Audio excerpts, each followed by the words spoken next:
The hike was supposed to be simple, just two close friends, a quiet trail, and a long day away from the city. Elisa had planned it weeks in advance. Nothing complicated. A remote trail, clean air, and time to talk without distractions. She invited only Emma at first. Emma loved the idea immediately. She said she needed the break. She laughed when she said it. They had been friends for years. The kind of friendship built on shared routines, shared complaints, and comfort in silence. The plan changed the day before the trip. Chris heard about it through Emma. He asked if he could join, clearly interested. Then Noah found out.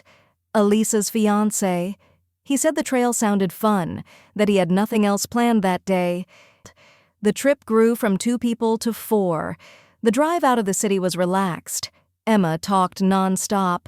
Chris joked loudly from the back seat. Noah drove, humming along with the radio.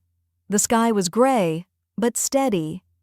Cell signals stayed strong all the way to the trailhead. When they parked, Emma took a photo and laughed about finally being away from everything. They started hiking. The trail was quiet and beautiful. Tall trees, soft ground, air that smelled clean and wet. Elisa walked beside Emma, matching her pace. They talked about work, about nothing important. Chris stayed ahead. Noah lagged behind, stopping to take photos. Rain began suddenly. At first, it didn't worry anyone. Then it grew heavier. Thunder rolled close enough to feel. Elisa suggested turning back. Chris argued briefly. Emma slipped once and stopped laughing. They turned around. That was when Noah noticed it. A cabin stood among the trees, old, weathered, out of place. There was no path leading to it. The rain left them no choice. They ran. The door opened easily. Rain continued outside, pounding against the roof and the surrounding trees. Inside, the cabin was dry. A lantern hung from the ceiling, already lit. On the wall opposite the door hung a massive cockroach specimen. It didn't look like a display or a trophy. It looked intentional. Emma stepped back. "That's disgusting." Noah frowned. "Seriously?" he said. "Who the hell thought this was funny?" Emma checked her phone. No signal. Nothing. Elisa tried hers. No bars. No emergency call. A sound came from the cockroach. Not speech. A thin, uneven vibration, as if several sounds were layered slightly out of sync. Then it spoke. The voice was wrong. Too slow. Too close. As if it were coming from inside the walls rather than the insect itself. "Welcome to the Roach cabin." No one spoke. "If you want to leave," the voice said, its tone flat and distorted, "someone must stay." Silence tightened the room. Each person who leaves must be agreed upon by everyone inside. A pause. "The last one remaining will stay here forever." Chris scoffed. "This is bullshit," he said. "Fuck you." He grabbed the doorknob. Elisa shouted his name. Too late.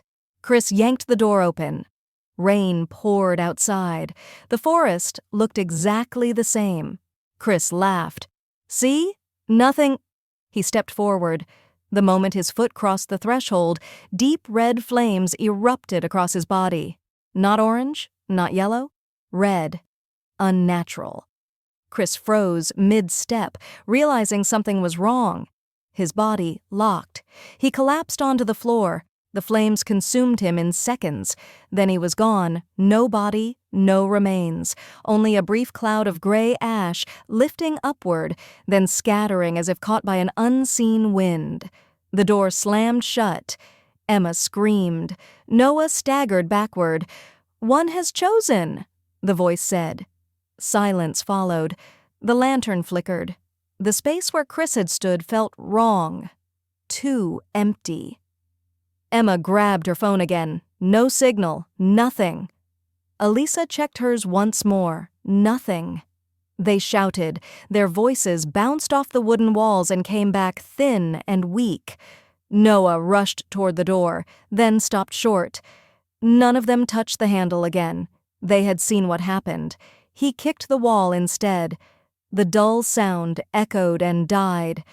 Elisa checked the corners of the cabin. No windows, no exits, nothing but wood and shadow. Breathing grew louder in the tight space. Panic crept in, then anger. Emma turned toward Elisa. "You hike all the time," she said. "You know this terrain." Noah cut in immediately. "She should go first," Emma snapped back. "Why her?" "Because she can actually find help," Noah said. Emma shook her head. "No. If anyone goes, it should be me." The argument escalated. Voices overlapped. Accusations flew. Each of them wanted the same thing: to be the one who left. No one offered to stay. The cabin creaked softly. The voice returned. "It is best to decide," it said, its tone unchanged, "before the door can no longer open." The room fell quiet. Emma wiped her face and looked at Elisa. "You could get help faster than either of us." Noah nodded immediately. "Yes, Elisa should go." Elisa listened. She said nothing. She turned toward the cockroach. "We all agree," she said. The door unlocked. Rain noise rushed in from outside. Elisa stepped out. She took several steps away from the cabin.